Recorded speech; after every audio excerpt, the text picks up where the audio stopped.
going and buying all these products that we don't need has become very normalized.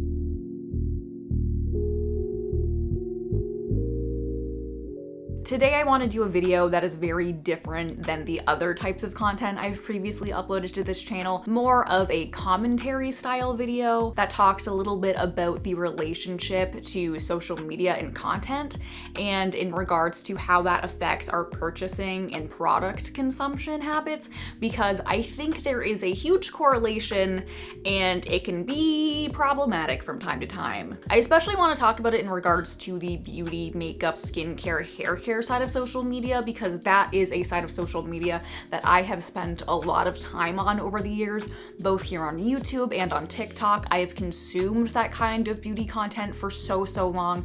I've even dabbled in making content revolving around beauty and skincare for a while now, so it is a topic I am well versed in. And I have recently had a little bit of an epiphany, I guess you could say, in regards to how my consumption of social media in that space has affected my consuming habits in a not so great way. So I want to talk about that because I think it's important. First things first, I love social media. YouTube, TikTok, Instagram, all of that good stuff. I have been on social media for I don't even know how long. I've been watching YouTube since I was 12 years old. I grew up watching YouTube, and I pretty much just have an addiction to social media, and I can fully admit that 100% I'm addicted to it. For a large portion of that time that I've spent on social media, I have spent it on the beauty side of social media, on YouTube, on TikTok, watching makeup tutorials, reviews, Sephora hauls, skincare routines, all of that good stuff. I have watched an endless amount of that type of content. And a lot of that type of content, I don't think it started out this way, but I feel like a lot of that content nowadays is a lot of ads. It's not all ads. Obviously, there are people who are just making beauty content because they love beauty content. Like myself, I've made a lot of beauty content in the past, so I've never made an ad. A lot of beauty content is focused around reviewing products and telling people what they should buy and what they shouldn't buy. If they do buy it, here's how you use it, here's the tutorial, here's my recommended products and my not recommended products. And I think those types of content are super prevalent in the beauty space. And it really affects our consuming habits. If you are someone who purchases makeup or skincare, it can really, influence you. Who would have thought? Influencers. They influence us. The thing that really made me want to make this video today was a couple of months ago, I was in my bathroom and I was looking at all of my skincare that I have in the cupboard. And I was looking through it and I realized I have all of these products that I haven't touched in months. And I was like, why do I have these? They're old, I haven't touched them. Some I maybe haven't even touched in a year, if not longer.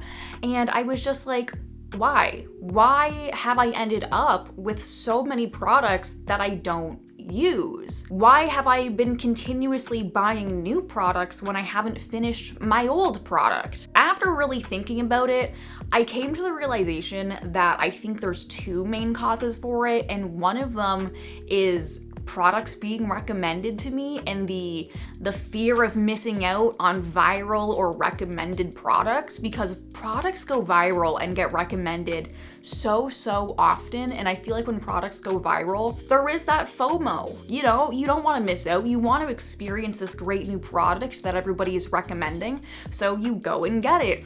Or even if something hasn't necessarily gone viral, but if there's a creator you really like who has this new product and they go, oh, it saved my skin.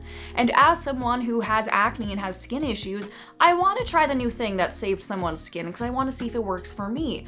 But in going out and buying those new purchases that someone else recommended, I end up with a lot of wasted products in my bathroom with the rest of my skincare. Because when I buy these new products, I'm not gonna throw away my old product that was perfectly fine. I'm just gonna push it to the back of my cupboard to never be used again while I go and start using this new product. And then a couple months later, the same thing's gonna happen again. I'm gonna see a new product being recommended and I'm gonna switch to that one. And the last new product I bought is going to get pushed to the back of my cupboard until eventually enough time has gone by that I go, wow, these old products that I used to use that are half full are too old and expired and I gotta throw them out. That basically just leads to like, one, wasted product that's ending up in the trash. It ends up in wasted space and clutter in my house until I do inevitably throw it out. And 3, wasted money, because I didn't even get full use out of that product, so it ended up just being a massive waste of my money, which sucks. So I just mentioned that I feel like one of the reasons I feel like I myself, and I know a lot of people, keep buying new products when we already have fine products is because a new product is recommended to us and we want to try that out because of the whole FOMO aspect, right?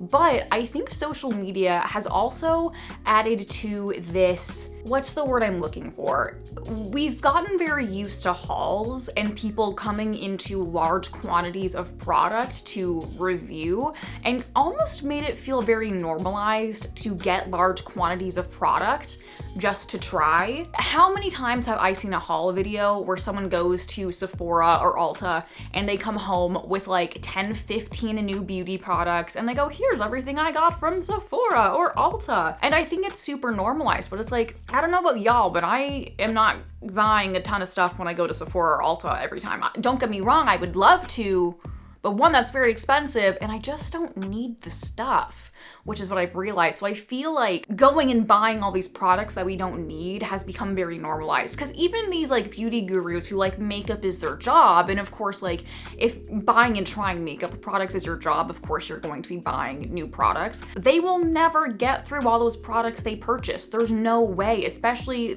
makeup creators who are given PR and they're out buying products. There is just no physical way it would be possible for them to go through all of those products. But the fact that there are so many creators who have so many, like an unbelievable amount of product, it almost makes it feel more normalized for, you know, people who aren't necessarily huge creators to also have huge amounts of product. I mean, okay, let's look at behind me. This is most of my makeup collection, if you will. And I now realize that having a makeup collection is like not great. I've realized that along with having a lot of skincare products that I don't use, I have so much makeup products that I don't use, and I don't even want to start on like how many makeup products I have back here that are just absolutely expired. It's bad. There's a lot. I actually went through very recently and threw a bunch of stuff out because I literally had old products that I have had for 8, 9, 10 years even, and so I had to throw a lot of things away. But basically, I have all of these makeup products behind me, and so many of them I don't even use, particularly like eyeshadow palettes. I don't really wear eyeshadow very often. I like the idea of eyeshadow, but I feel like a lot of the times it just never looks great on me. Maybe I'm just bad at applying it, but I feel like, I don't know. I have a lot of eyeshadow and I don't really wear it. And I feel like a lot of those eyeshadow palettes I have, I would buy because I would see YouTubers, you know, reviewing them and going, oh, this is the next big top hot eyeshadow palette, you need to have it. So I would go out and buy it, and I would use it a couple times and then add it to my pile of eyeshadow palettes. And now I have a lot of eyeshadow palettes that I don't touch. A lot of them are very old. I'm pretty sure somewhere in here I have like a Naked palette, like an original Naked palette that I literally bought in high school. I'm 26. I don't know when they stopped making Naked palettes, but I genuinely may have been in grade 8 when I got my Naked palette. It might not be from high school. It might be grade 8. I should get rid of that. Anyways, moral of that story is I have way too many products. I have too many makeup products. I have too many skincare products that I have been influenced to purchase. I have so many products that I will never get through because social media has made me feel like I need to buy them. I need to keep up with the hype and try this new amazing product that's gonna change my life, when in reality, I don't need it. I have other products already that already do the job. Now, of course, if you do buy a product and it doesn't end up working out for you, I'm definitely not saying that like if you buy a product you have to use it just because you bought it. Like, absolutely not. Like, sometimes you buy products that end up not working for you, and in that case you should definitely throw them out because like, don't use a shitty product. But if you have another product that works just fine, why am I going out to buy a new one? It just doesn't make a whole lot of sense. Like, let me use up the products I have first before I go out and buy a new one. But with social media, I usually don't get time to use up that whole product before I see someone recommending a new one and I go, oh, I want to try that. There have been so many times over the past couple of years, I can name alone, where products have gone so incredibly viral thanks to social media, YouTube videos, TikToks. They've gone so absolutely insanely viral that everybody and their mother is going out scouring stores trying to find them, to the point where they sell out of everywhere. It has happened so many times. So many times. And I myself, a couple of those times, have fallen victim to the FOMO-ness of viral products. I really, truly have. Now, by no means at all do I want to come across as I'm saying that like products going viral is a bad thing, because I don't think it is. I think when there are good products out there, you know, it's good to talk about them so other people know what good products there are and what products they should buy.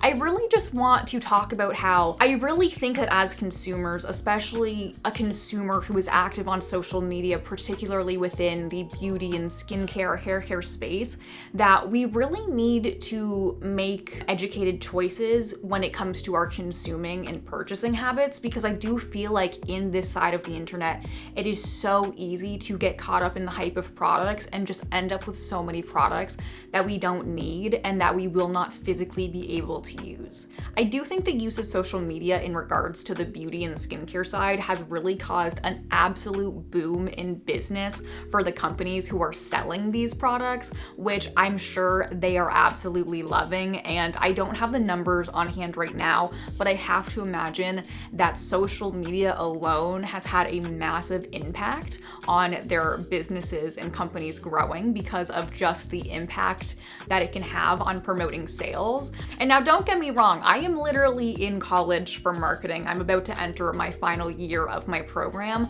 And so as a potential future marketer, social media is like the way, obviously. It really can influence us to purchase products. But the main takeaway I want this video to have is that we really need to analyze our purchasing and consuming habits a little bit more, just in order to be smarter about our purchasing and consuming habits. One thing that I've been trying to do lately in order to make smarter purchasing choices, especially within this beauty and skincare realm, is to really think about if I actually truly want and or need something, or if the internet is just promoting it to me. What I've been trying to do lately is going, okay, I'm not gonna buy it right now. I'm gonna sit on it for a couple of days. And if a couple of days go by and I still really want this product, maybe I'll go ahead and buy it if I don't already have a product that, you know, fulfills its use. There have been a couple times online lately where I've seen someone promoting something like a hair oil, and I go, oh, I could use a new hair oil.